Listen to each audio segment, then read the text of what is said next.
Le taux d'incidence, vous l'avez compris, sera déterminant donc dans la réouverture ou non. Pour le moment, dans le Rhône, on va faire le point sur la situation. Il baisse depuis le début du mois, mais reste encore élevé. 380 cas pour 100 000 habitants.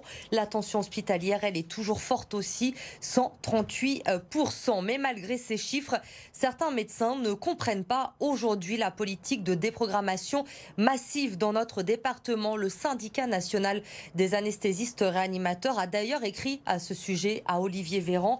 Deux de ses représentants exercent à Lyon. Émilie Flamin. Des salles d'attente quasiment vides. C'est le quotidien des médecins anesthésistes du Rhône. Pour la troisième fois face à la nouvelle vague du Covid, ils se voient dans l'obligation de déprogrammer toute activité chirurgicale dite non urgente. Une situation incompréhensible pour ces deux médecins. On ne comprend pas pourquoi, alors qu'on a du personnel potentiellement disponible, des médecins disponibles pour prendre en charge les patients et maintenir ces activités-là. On ne nous laisse pas localement, alors qu'on a fourni aux établissements du personnel. Pourquoi on ne laisse pas maintenir cette activité-là au mieux et en fonction des capacités?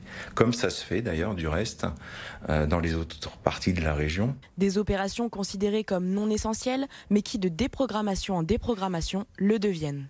Il faut savoir qu'il y a des personnes qui en avril 2020 ont été annulées. Elles se sont fait reprogrammer une opération en octobre, elles ont été réannulées en octobre 2020 et là elles devaient se faire opérer au printemps, on les a à nouveau annulées. La conséquence c'est que ces gens-là, à cause de leurs douleurs, de leurs problèmes liés à ces opérations, on a dû leur mettre des patchs de morphine, des gens qui marchent avant qu'une canne marche avec un déambulateur, donc ça a des vraies conséquences en fait sur le devenir des gens.